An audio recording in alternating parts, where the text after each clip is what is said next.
بسم اللہ الرحمن الرحیم۔ یا نبی سلام علیکہ، یا رسول سلام علیکہ۔ جنگیں زیادہ ہو جائیں گی اور ہر جگہ سے ظلم بڑھتا جائے گا، یہاں تک کہ عرب میں بھی کوئی اسٹرانگ حکومت نہیں ہوگی۔ یہ حدیثوں کی روشنی میں میں آپ کو بتا رہا ہوں، وہ تو ابھی نظر آ رہی ہے کوئی اسٹرانگ حکومت نہیں، وہ کٹ پتلی ہے، کبھی اس کو امریکہ ہانکتا ہے، کبھی رشیا ہانکتا ہے، کبھی چائنا ہانکتا ہے۔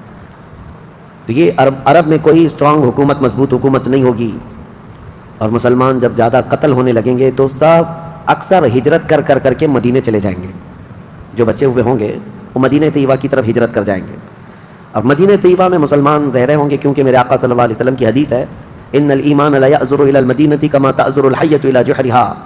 ایمان جو ہے مدینے سے نکلا ہے اور گھوم پھر کر کے پوری دنیا سے ایمان واپس مدینے میں ویسے ہی آ جائے گا جیسے سانپ اپنے سوراخ میں واپس آتا ہے۔ ایمان والے سب مدینے پہنچ جائیں گے۔ اب وہاں جانے کے بعد لوگوں میں یہ بات کثرت سے پھیل جائے گی کہ اب ان حالات کا مقابلہ کرنے کے لیے ہمیں کیا کرنا چاہیے، بہت مجبور ہو چکے ہیں، کوئی راستہ نظر نہیں آتا۔ تو اس وقت جو مدینے میں تھے علماء صلحاء سب بیٹھ کر کے مشورہ کرتے ہیں کہ ہم کو امام مہدی کو تلاش کرنا ہوگا، اور یہ وہ زمانہ ہوگا جب امام مہدی مدینے میں پیدا ہو چکے ہوں گے۔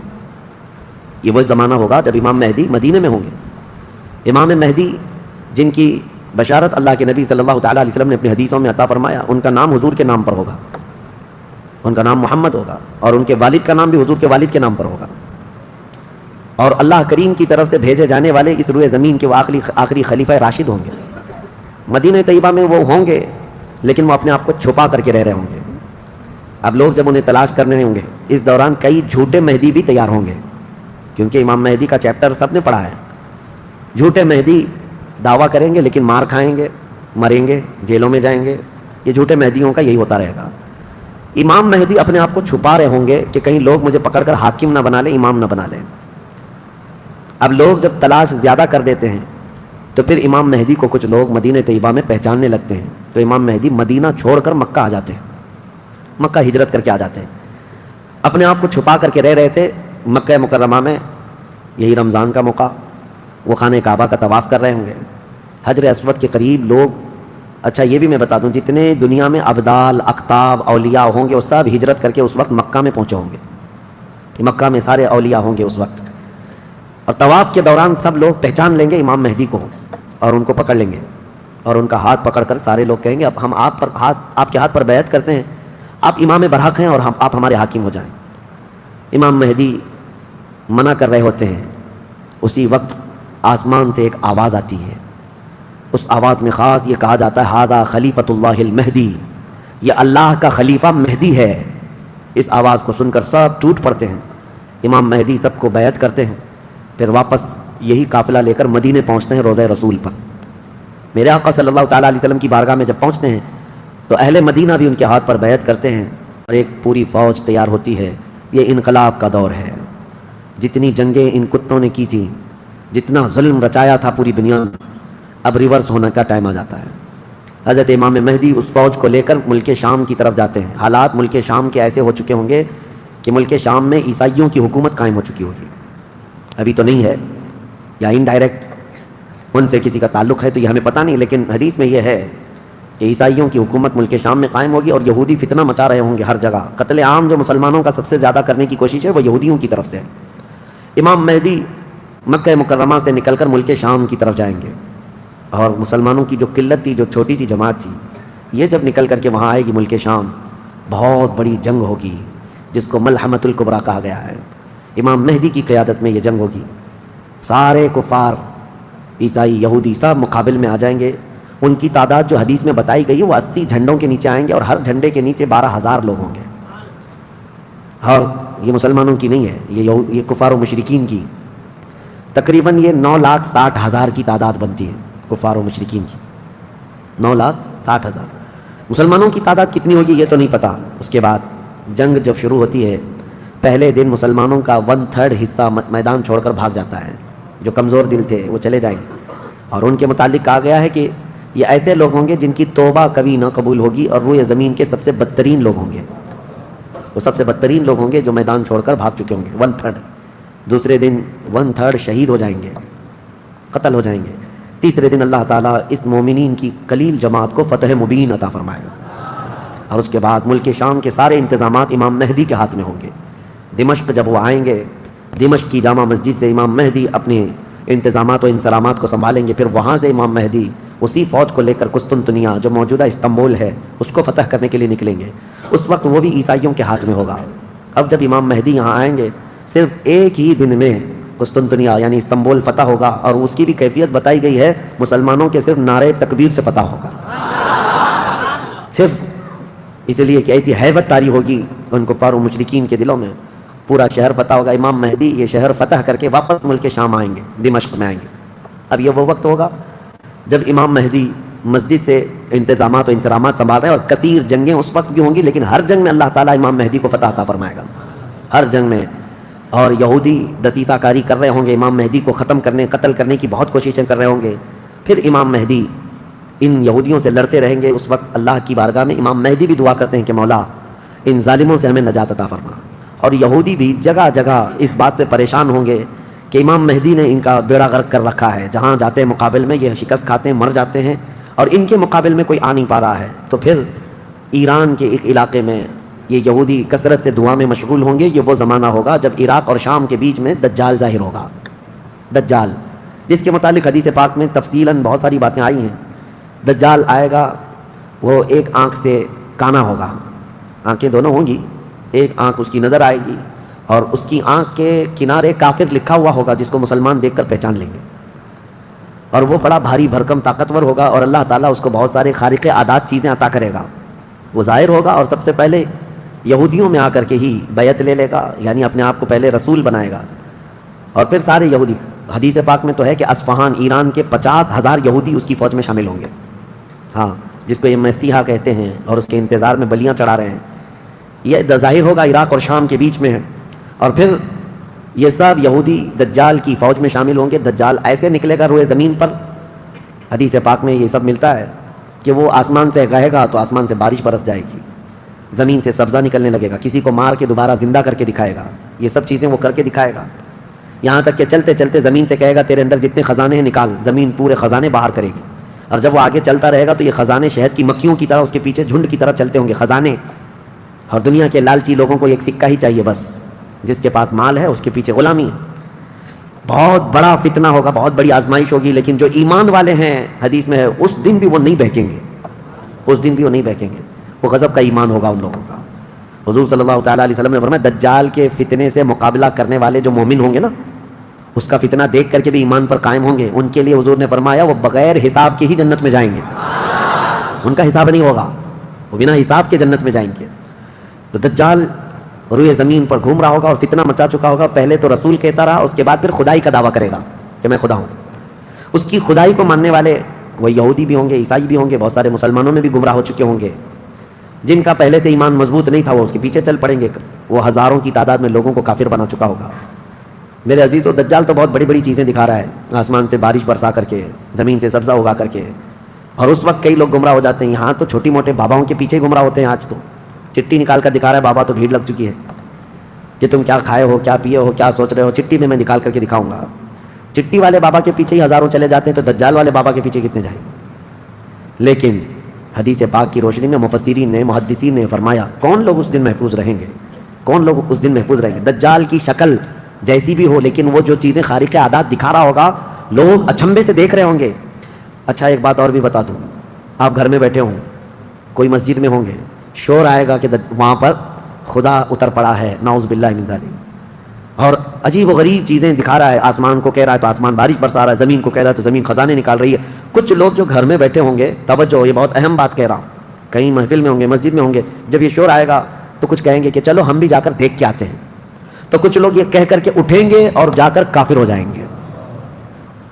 اور کچھ لوگ وہ ہوں گے جو جیسے سنیں گے اپنے آپ کو گھر میں ایسے مضبوط بند کر لیں گے کہ ان کو ہوا آنے کی بھی خواہش نہ رہے، اس طرح اپنے آپ کو محفوظ کر لیں گے. اور بزرگوں نے لکھا ہے کہ اس وقت اس کے فتنے عروج پر ہوں گے، لوگوں میں صرف اور صرف چرچا یہی ہوگا. اسی لیے میں اکثر یہ میڈیا کو دجالی میڈیا کہتا ہوں. اس کی وجہ یہی ہے کہ دجال کے آدھے سے زیادہ کام یہ میڈیا والے کرتے ہیں. سب جگہ پھیلائیں گے افواہیں، بہت جھوٹ کو سچ کر کے دکھاتے رہے، سچ کو جھوٹ کر کے دکھاتے رہے. یہ میڈیا یہی سب کام کرتی رہے گی.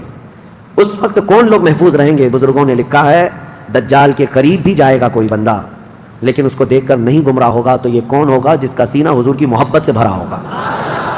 یہ وہی ہوگا جس کے لیے اعلیٰ حضرت نے فرمایا نا، تیرے قدموں میں جو ہیں غیر کا منہ کیا دیکھیں. حضور کے قدموں میں جو پڑے ہیں وہ غیر کا منہ کیا دیکھیں. کون نظروں میں جچے دیکھ کے تلوا تیرا. اب یہ دجال گھومتا ہوا جب فتنہ بہت برپا کر چکا ہوگا، مکہ جائے گا، پہلے یہ یمن جائے گا، یمن میں بھی بہت فتنہ پھیلائے گا، اس کے بعد پھر مکہ آئے گا. مکہ کی سرحدوں کو اللہ تعالیٰ فرشتوں سے محفوظ کر رکھا ہوگا، فرشتے اسے داخل ہونے نہیں دیں گے، ماریں گے اور داخل نہیں ہو سکے گا. پھر مدینہ جائے گا، مدینہ طیبہ اپنی پوری فوج لے کر کے داخل ہونے کی 2 شہروں کے علاوہ پوری دنیا کے ہر شہر گھومے گا. ہر شہر گھوم چکا ہوگا 2 شہروں کے علاوہ، مکہ مکرمہ، مدینہ طیبہ. مدینہ طیبہ کے سرحد پر آئے گا، وہاں پر بھی اللہ کے فرشتے پہرا دے رہے ہوں گے. میرے مصطفیٰ کا شہر ہے، دجال نہیں آ سکتا. لیکن اس کا شہرہ جب مدینے کے باہر بہت پھیل چکا ہوگا، مقام جرف ایک جگہ ہے، وہاں تک وہ پہنچ چکا ہوگا جہاں آج بادشاہ نے ایک پیلس بنایا ہوا ہے. ان لوگوں نے ایک پیلس بنا کر رکھا ہے وادی جرف میں. وہاں تک پہنچے گا تو مدینہ طیبہ کے ایک عالم وہ جائیں گے، اس سے مناظرہ کریں گے، ڈیبیٹ کریں گے. صرف مناظرے کے کرنے کی وجہ سے اس عالم دین کو وہ قتل کر دے گا. قتل کر کے اس کے بعد پھر ان کو دوبارہ زندہ کرے گا اور اس کے بعد کہے گا کہ دیکھا میری طاقت. اس عالم دین کا کہنا ہوگا اب تو مجھے تیرے دجال ہونے پر اور زیادہ یقین ہو گیا، اس لیے کہ میں نے میرے مصطفیٰ سے سنا ہے. وہ مار کر کے دوبارہ زندہ کرے گا. اور اس عالم کا دوسرا چیلنج یہ ہوگا کہ میں نے اپنے حبیب سے ایک اور بات سنی ہے، اب کی بار اب تو مار کر کے دکھا. دوسری بار حدیث پاک میں ہے دوسری مرتبہ اس عالم کو قتل کرنے کی 1000 کوشش کرے گا لیکن مار نہیں سکے گا. وہ عالم ربانی بیان کریں گے، اللہ کے نبی صلی اللہ علیہ وسلم کی بیان کی ہوئی علامات یہی ہیں، ایک بار قتل کر کے اٹھائے گا لیکن دوبارہ وہ مار نہیں سکے گا. یہ فتنہ پھیلا ہوگا دجال کا. اور یہ گھومتے پھرتے ملک شام پہنچے گا جہاں امام مہدی ہوں گے. امام مہدی یہودیوں سے جنگ کرتے کرتے اور دجال کے فتنوں سے فیس کرتے کرتے وہاں پر ہوں گے ملک شام میں، دمشق میں دعا کر رہے ہوں گے اللہ ان کے فتنوں سے بچا. ایک عصر کی نماز ہوگی، جب امام مہدی نماز کے لیے جا رہے ہوں گے، 2 فرشتوں کے پروں پر ہاتھ رکھتے ہوئے سیدنا عیسیٰ علیہ السلام اتر جائیں گے. حضرت عیسیٰ علیہ السلام اب بھی باحیات ہیں آسمانوں پر، اللہ کریم ان کو اتارے گا، وہ آئیں گے. حضرت امام مہدی فوراً ہی حضرت عیسیٰ علیہ السلام کو پہچان لیں گے اور آپ کا ہاتھ پکڑ کر کے وہ لائیں گے. اور امامت کے لیے جب وہ آگے بڑھائیں تو عیسیٰ علیہ الصلوۃ والتسلیم نماز نہیں پڑھاتے. امام مہدی سے کہتے ہیں امام آپ ہی ہوں گے، حاکم آپ ہی ہوں گے، منتظم آپ ہی ہوں گے. اب عیسیٰ علیہ السلام یہ بیان فرمائیں گے میں تو صرف اور صرف دجال کے قتل کے لیے آیا ہوں. اس کے بعد امام مہدی نماز سے فارغ ہو کر اللہ کا شکر بجا لائیں گے. پھر یہ عیسیٰ علیہ السلام کی معیت میں جیسی باہر نکلیں گے، حدیث پاک میں ہے عیسیٰ علیہ السلام کی سانس یا ان کی خوشبو جہاں تک جائے گی دجال اتنا تیز پگھلتا چلا جائے گا، قریب نہیں آ پائے گا. اب وہ ادھر ادھر بھاگا بھاگا پھر رہا ہوگا عیسیٰ علیہ السلام کے خوف سے. عیسیٰ علیہ السلام جس وقت آئیں گے وہ سنہرا دور حدیث پاک میں ہے. اب عیسیٰ علیہ السلام صلیب کو توڑ دیں گے کہ یہ عقیدہ ختم کرو، خنزیر کو ماریں گے، جزیہ ختم کریں گے. اور اس کے بعد عیسیٰ علیہ السلام اس ملعون دجال کو بھگاتے بھگاتے مقام لد پر لے جائیں گے جو آج اسرائیل میں ہے، وہاں تک لے کر جائیں گے. مقام لد پر عیسیٰ علیہ السلام اس کو اپنے تیر سے ماریں گے، ختم ہو چکا ہوگا. دجال کے جتنے ہمراہی تھے ان کو بھی عیسیٰ علیہ السلام ختم کر دیں گے. اب جب واپس عیسیٰ علیہ السلام دمشق پہنچیں گے ملک شام تو حدیث پاک میں پوری روئے زمین پر ایک بھی کافر نہیں ہوگا، جو ہوگا وہ مسلمان ہوگا. یہ وہ وقت ہے جس کا وعدہ اللہ نے قرآن میں فرمایا هو الذی ارسل رسولہ بالہدی ودین الحق لیظہرہ علی الدین کلہ. وہی اللہ ہے جس نے اپنے رسول کو ہدایت کے ساتھ بھیجا ہے تاکہ اپنے دین کو ساری دنیا پر غالب کرے.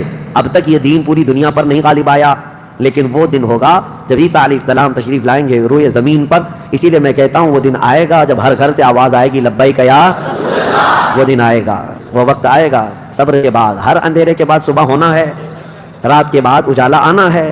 ہاں آج جو حالات ہیں انشاءاللہ العزیز کچھ دیر کی خاموشی ہے، پھر شور آئے گا.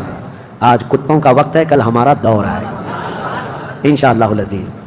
میرے عزیزو، سیدنا عیسیٰ علیہ السلام جب اسے قتل کر چکے ہوں گے اور پھر روئے زمین پر صرف پرچم اسلام لہرا رہا ہوگا. امام مہدی کی عمر 49 سال یا 50 سال کے آس پاس ہوگی. وہ بیت المقدس میں انتقال کر چکے ہوں گے. آپ کی جنازہ کی نماز عیسیٰ علیہ السلام پڑھائیں گے، وہیں دفن ہوں گے. پھر عیسیٰ علیہ الصلوۃ والتسلیم مومنین کو لے کر مدینہ طیبہ کا رخ کریں گے. جب نبی پاک صلی اللہ علیہ وسلم کے روضے کے پاس عیسیٰ علیہ السلام آئیں گے، عیسیٰ علیہ السلام نکاح بھی فرمائیں گے، آپ کی اولاد بھی ہوں گی، لیکن مدینہ طیبہ میں آپ کا انتقال ہوگا اور میرے آقا کے حجرے میں دفن ہوں گے. حضور صلی اللہ علیہ وسلم کا حجرہ روضہ مبارکہ، اس میں ایک جگہ عیسیٰ علیہ السلام کی باقی ہے، سیدنا عیسیٰ علیہ الصلوۃ والتسلیم وہاں دفن ہوں گے۔ لیکن ایک بات میں آپ کو بتا دوں، عیسیٰ علیہ الصلوۃ والتسلیم اس وقت بھی نبی ہی رہیں گے، ان کا جو منصب نبوت ہے وہ ہے، لیکن شریعت ان کی نہیں چلے گی، میرے مصطفیٰ کی ہوگی، شریعت صرف میرے مصطفیٰ کی ہوگی۔ اس لیے کہ جس دن میرے آقا پیدا ہوئے اس دن سے لے کر قیامت تک صرف ایک ہی سکہ چلنا ہے، آئی نئی حکومت سکہ نیا چلے گا، عالم میں رنگ بدلا صبح شب ولادت۔ عیسیٰ علیہ الصلوۃ والتسلیم کے انتقال کے بعد اب کیا ہوگا؟ اب کیا ہوگا؟ آپ دفن ہو چکے ہوں گے، قیامت قریب آ چکی ہوگی۔ اب اس کے بعد معاملہ یہ ہوگا کہ اللہ تبارک و تعالیٰ قوم یاجوج ماجوج کو پیدا کرے گا۔ ہاں، اس میں بیچ میں ایک روایت یہ بھی ہے کہ عیسیٰ علیہ السلام کو اللہ تبارک و تعالیٰ حکم فرمائے گا کہ میں ایک ایسی قوم بھیج رہا ہوں جو دنیا میں فساد مچائے گی، جو مومنین ہیں ان کو لے کر کوہ طور پر چلے جائیں۔ عیسیٰ علیہ السلام کوہ طور کی طرف مومنین کو لے کر جائیں گے، لیکن اس وقت زمین پر یاجوج ماجوج ایک قوم ہے، یہ دو لوگ نہیں ہیں۔ بہت سارے لوگوں کے ذہن میں ایسی بات آتی ہے یاجوج ماجوج دو آدمی ہوں گے، دو آدمی نہیں ہے، بہت بڑی فوج ہے، بہت بڑی فوج ہے، اور یہ ابھی موجود ہے یافس بن نوح کی اولاد میں سے۔ یہ ایک جزیرے میں قید ہے، وہ واللہ عالم، لیکن قرآن میں 16ویں پارے میں اس کا ذکر ہے کہ حضرت سکندر ذوالقرنین نے ایک لوہے کی پگھلا کر کے پہاڑوں کے بیچ دیوار بنا کر ان کو قید کر رکھا، یہ قوم آ نہیں سکتی۔ لیکن قیامت کے قریب وہ سد سکندری جو باندھی ہوئی دیوار ہے وہ ٹوٹ کر گر جائے گی، یاجوج ماجوج پورے باہر نکل آئیں گے، اور جیسے آئیں گے وہ جس ندی کے کنارے سے گزریں گے پورا پانی پی جائیں گے، وہ جو درخت ہو ملے جو کچھ بھی ہو سب کھا جائیں گے، کچھ بھی نہیں، یہاں تک کہ یہ وہ زمانہ ہوگا حضرت عیسیٰ علیہ السلام ابھی موجود ہوں گے، ان کے انتقال سے پہلے ہی یہ یاجوج ماجوج آئیں۔ ایک بیل کا سر جو ہے 100 دینار میں مل رہا ہوگا، 100 سونے کے سکے، اور اس کو بھی لوگ غنیمت سمجھیں گے، اتنی مہنگائی کوئی چیز ہی نہیں مل رہی ہوگی، سب یہ کھا کر چٹ کر چکے ہوں گے۔ پھر عیسیٰ علیہ السلام کی دعا سے ہی اللہ کے نبی عیسیٰ علیہ السلام یہ عرض کریں گے مولا اس ظالم یاجوج ماجوج سے ہمیں نجات عطا کر۔ اللہ تبارک و تعالیٰ ایک بیماری ان کی گردن میں پیدا کرے گا، وائرس آئے گا ان کو بھی، یاجوج ماجوج کو، واللہ عالم اس وقت کا کون سا کورونا ہوگا کون سا آئے گا، لیکن اس وائرس سے ایک ہی دن میں وہ پوری فوج مر جائے گی، اور مرنے کی وجہ سے پوری روئے زمین پر اتنی بدبو پھیل جائے گی، تعفن، اٹھانے والا کوئی نہیں ہے ان کی لاشیں۔ تو پھر یہ بھی ملتا ہے روایت میں کہ اللہ تعالیٰ لمبی بڑی گردنوں والے پرندے بھیجے گا، وہ پرندے ان کی لاشیں اٹھا کر کے جنگلوں کی طرف چلے جائیں گے، پھر اللہ تعالیٰ بارش برسائے گا، اتنی تیز بارش برسے گی کہ پوری زمین پاک ہو چکی ہوگی، یاجوج ماجوج کا فتنہ ختم ہوگا، عیسیٰ علیہ السلام کا انتقال ہوگا، پھر اچانک ایک جانور باہر آئے گا جس کو دابۃ الارض کہا گیا ہے، یہ آئے گا، یہ آ کر کے اپنے ایک ہاتھ میں موسیٰ علیہ السلام کا عصا اور ایک ہاتھ میں سلیمان علیہ السلام کی انگوٹھی، یہ دونوں لے کر کے زمین پر گھومتا رہے گا۔ جو مومن ہوگا اس کی پیشانی پر سلیمان علیہ السلام کی انگوٹھی سے نشان لگا دے گا، جو کافر ہوگا موسیٰ علیہ السلام کے عصا سے اس پر لکیر کھینچ دے گا، جس کے لیے وہ نشانی لگا دیا وہ اسی حالت میں مرے گا۔ اور اس کے بعد پھر حدیث پاک میں ہے دابۃ الارض چلا جائے گا، پھر ہوگا یہ کہ ایک دن لوگ تھک کر کے سوئے ہوں گے، دھواں دھواں نظر آتا رہے گا، ہر جگہ دھواں دھواں، لوگ پریشان ہوں گے، اور اس کے بعد سوئیں گے تو رات اتنی لمبی ہوگی کہ لوگ اکتا جائیں گے، سو کر اٹھیں گے پھر سوئیں گے، سو کر اٹھیں گے پھر سوئیں گے، بچے جو ہے چیخ مارتے رہیں گے، اور پھر جانور اپنی کھیتیوں کی طرف بھاگنے کے لیے بے قرار ہوں گے، لیکن رات لمبی ہوگی، 3 راتوں کے برابر ایک رات ہوگی، 3 بڑی راتوں کے برابر ایک رات کٹتی نہیں ہوگی، لوگ تھک چکے ہوں گے سو کر کے، اس کے بعد پھر اچانک چھوٹی چھوٹی روشنی آئے گی سورج کی، لوگ چیخ مارتے ہوئے خوشیوں سے باہر آ جائیں گے کہ اجالا آ گیا۔ پہلے تو لوگوں کو یہ لگ رہا تھا کہ اب اندھیرا ہے، اب سورج آئے گا ہی نہیں، لیکن جیسی روشنی آنے لگے گی سب بھاگ کر کے باہر آئیں گے، لیکن دیکھیں گے اس وقت تو سورج جو ہے پچھم کی طرف سے نکل رہا ہوگا۔ ابھی سورج کہاں سے نکلتا ہے؟ پورا ایسٹ سے نا، مشرق سے، اس دن سورج ویسٹ کی طرف سے، مغرب کی طرف سے نکل رہا ہوگا، پچھم کی طرف سے، پہلے ہلکا ہلکا نکلے گا سورج۔ یہ دیکھ کر کے جو لوگ بہت لمبا سو کر کے آئے ہوں گے گھبرا جائیں گے کہ آج کیا ہوا، یہ وہ دن ہوگا کہ میرے آقا نے فرمایا توبہ کا دروازہ بند ہو چکا ہوگا۔ اس کے بعد پھر کسی کا ایمان بھی قبول نہیں، کسی کی توبہ بھی قبول نہیں، کہ لاسٹ دن ہے توبہ کا۔ لاسٹ دن کا، اس سے پہلے جو گزری رات لاسٹ تھی، رات لاسٹ تھی۔ سورج نکل کر کے آئے گا دھیرے دھیرے دھیرے، اس کے بعد دوپہر کا وقت جتنا ہوتا ہے اتنے وقت تک وہ آئے گا، اور اس کے بعد پھر واپس مغرب کی طرف ہی چلا جائے گا۔ ایسا نہیں کہ پچھم سے نکل کر کے پورب میں ڈوبے گا، آدھے تک آئے گا دوپہر تک، اور اس کے بعد سورج پھر اپنے معمول کے مطابق جیسی روٹین ہے واپس پھر پچھم کی طرف چلا جائے گا، ڈوب جائے گا۔ یہ آخری دن ہے، اب کسی کا ایمان کام نہ کرے گا، اب کسی کی توبہ کام نہ کرے گی۔ اب معاملات کیا ہوں گے؟ دھیرے دھیرے مومنین کا انتقال شروع ہوگا، تو نئے مومن نہیں ہوں گے، مومن انتقال کرتے جائیں گے، حکومتیں پھر سے ختم ہو جائیں گی، ایک روایت یہ بھی ملتی ہے جہجہ نام سے ایک اور بزرگ جو حکومت کریں گے چند سال، لیکن اس کے بعد پھر عادل حکمران نہیں آئیں گے، ختم ہوتے چلے جائیں گے۔ اب مسلمانوں کی تعداد جب گھٹنے لگے گی تو پھر بے حیائی بہت بڑھ جائے گی، اتنی کہ کھلے عام زمین پر سب کچھ ہونے لگے گا، ننگا پن جانوروں کی طرح لوگ زنا کرتے رہیں گے، سڑکوں پر، روڈوں پر، راستوں پر سب کھلے عام گناہ ہو رہے ہوں گے، بے حیائی بڑھ چکی ہوگی، یہاں تک کہ حبشیوں میں سے، کالے لوگوں میں سے ایک جماعت جائے گی خانہ کعبہ کو بھی گرا دے گی۔ یہ وہ زمانہ ہوگا جب مومنین ختم ہو چکے ہوں گے۔ اب اس کے بعد ایک ٹھنڈی ہوا چلے گی، نرم، اس کے متعلق فرمایا گیا ہے بہت نرم ہوا، میٹھی ہوا چلے گی، اور پوری دنیا میں چلے گی، جو مومن ہوگا وہ ہوا ان کے بغلوں سے گزرے گی تو وہ اسی وقت انتقال کر جائیں گے، ایمان والے ختم ہو چکے ہوں گے۔ اب میرے آقا صلی اللہ علیہ وسلم فرماتے ہیں روئے زمین پر اللہ اللہ کہنے والا کوئی بھی باقی نہیں رہے گا۔ یہ اینڈ لاسٹ مومنٹ پر میں آ رہا ہوں، ختم ہونے کے قریب ہے، سب مومنین انتقال کر چکے ہوں گے اس ہوا کے بعد۔ اس کے بعد چند سال زندگی گزرتی رہے گی نارمل، لوگ اپنے اپنے کاموں میں مصروف ہوں گے، پھر اچانک ایک دن حضرت اسرافیل علیہ السلام سور پھونکیں گے۔ یہ سور ایک باجے کی شکل کی چیز ہے، دھیمی دھیمی آواز اس کی بڑھتی جائے گی، اب یہ آواز اتنی تیز بڑھے گی کہ دھماکہ ہوگا پوری زمین پر، زلزلہ آ جائے گا، اتنا بڑا زلزلہ آئے گا کہ قرآن میں ہے یوم ترونہا تذہل کل مرضعۃ عما ارضعت وتضع کل ذات حمل حملہا، تم اس دن دیکھو گے حمل والی عورتوں کے پیٹ سے بچے باہر آ جائیں گے، ہر آدمی جو دودھ پلانے والی ماں جو ہے بچے کو لے کر بیٹھی ہوگی، اس آواز پر وہ بچے کو اٹھا کر پھینک دے گی۔ کوئی ماں اپنے بچے کو پھینکے گی؟ لیکن وہ دن ہوگا جب ماں اپنے بچے کو پھینک دے گی، حاملہ عورت اس کا پیٹ نکل کر کے بچہ باہر آ چکا ہوگا، لوگ جو کام کر رہے ہوں گے وہیں پر سب اپنے کام چھوڑ چکے ہوں گے، اور اس کے بعد پھر اسی سور کی آواز کے بڑھتے بڑھتے جب زمین میں زلزلے آئیں گے سب ختم ہو چکے ہوں گے، سب کی موت ہوگی۔ پھر اللہ فرماتا ہے وَتَكُونُ الْجِبَالُ كَالْعِهْنِ الْمَنْفُوشِ، پہاڑوں کو دھنی ہوئی روئی کی طرح اڑایا جائے گا۔ اِذَا الشَّمْسُ كُوِّرَتْ وَإِذَا النُّجُومُ انْكَدَرَتْ وَإِذَا الْجِبَالُ سُيِّرَتْ، جب تم دیکھو کہ سورج کو کالا کر دیا جائے گا، تارے آپس میں ٹکرا دیے جائیں گے، پھاڑ دیے جائیں گے، اور سمندروں میں آگ لگا دی جائے گی، یہ سب پوری دنیا تہس نہس ہو چکی ہوگی، ختم، یہ قیامت ہے۔ اس کے بعد پھر سارے جب فنا ہو چکے ہوں گے، اللہ تعالیٰ اسرافیل علیہ السلام کو بھی موت عطا کرے گا، اور روح نکالنے والے فرشتے اسرائیل علیہ السلام کو بھی موت عطا کرے گا۔ اب کون باقی رہے گا؟ کل من علیہا فان ویبقى وجہ ربک ذو الجلال والاکرام، ہر شے فنا ہو چکی ہوگی، باقی رہنے والی ذات صرف تمہارے رب کی ہوگی۔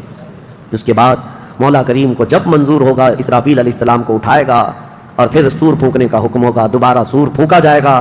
اب وہ جو منظر ہے وہ ایک الگ دنیا ہے، وہ ایک الگ دنیا ہے، عالم آخرت ہے۔ جب سور پھونکا جائے گا تو آدم علیہ السلام سے لے کر قیامت تک جتنے انسان جنات آئے تھے سب کو اٹھایا جائے گا، حدیث پاک میں ہے۔ اب وہ دوسرے سور سے، نفخہ ثانیہ سے سب سے پہلے جو اٹھے گا میرے آقا صلی اللہ علیہ وسلم اپنی قبر سے اٹھیں گے۔ حضور نے فرمایا دوسرے سور کے بعد میں اپنی قبر سے اس طرح اٹھوں گا کہ میرا ایک ہاتھ ابو بکر کے کندھے پر ہوگا، دوسرا ہاتھ عمر فاروق کے کندھے پر ہوگا۔ اس شان سے میرے آقا صلی اللہ تعالیٰ علیہ وسلم میدان قیامت میں آئیں گے، اور اس کے بعد کے جو مناظر ہیں ہر آدمی کو کھڑا کر دیا جائے گا، ہر انسان کو میدان میں کھڑا کر دیا جائے گا، اور تمہیں چاہے تم کو مٹی کھا چکی ہو، تم کسی کی غذا بن چکے ہو، تم کو جلا دیا گیا ہو، تم کو پانی میں غرق کر دیا گیا ہو، کسی بھی حالت میں ہو، اور رب قدیر فرماتا ہے جب ہم نے تم کو نطفے سے پیدا کیا پورا انسان، تو تمہارے جلا کر خاک ہو جانے کے بعد تمہاری راکھ سے بھی وہ تم کو دوبارہ زندہ اٹھائے گا۔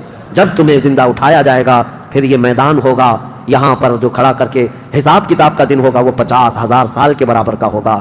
اب یہ ایک لمبی داستان ہے میرے عزیزو، وہاں کے جو حالات ہیں، اس دن ایک آواز آ رہی ہوگی، ایک آواز آ رہی ہوگی جس کو قرآن میں اللہ نے فرمایا لمن الملک اليوم، اللہ فرمائے گا آج کی بادشاہت کس کی ہے، آج کی بادشاہت کس کی ہے؟ پھر مولا خود فرماتا للہ الواحد القہار، ایک قہر کرنے والے خدا کی آج حکومت ہے۔ جو اکڑتے تھے، جو گھمن کرتے تھے، سب کو کھڑا کیا جا چکا ہوگا، اور فرشتے پکار رہے ہوں گے این الجبارون این المتکبرون، کہاں ہیں غرور میں چلنے والے، کہاں ہیں اکڑ میں رہنے والے، سب جمع ہو جاؤ۔ سب کے گناہ ان کی پیشانیوں سے ظاہر ہو رہے ہوں گے، کسی کو داغ داغ کر کے فرشتے نشان بنا رہے ہوں گے کہ یہ چور ہے، یہ زانی ہے، یہ شرابی ہے، یہ حرام خور بھی کرتا رہا، سب کی الگ الگ نشانیاں بنائی جا رہی ہوں گی۔ اس بھرے محشر کے میدان میں ہمارے لیے کون ہے میرے عزیزو؟ ہم اسی رب ذوالجلال کو منانے کے لیے آج آئے ہیں۔ اس تصور کے ساتھ اب ہم کھڑے ہو کر اس کا ذکر کریں گے کہ مولا آج ہم تجھے منا رہے ہیں۔ ویورز، پیغام حق چینل کو لائک، شیئر اور سبسکرائب کیجیے، اور بیل بٹن کو ضرور دبائیے تاکہ آپ کو ہمارے سبھی ویڈیوز ملتے رہیں۔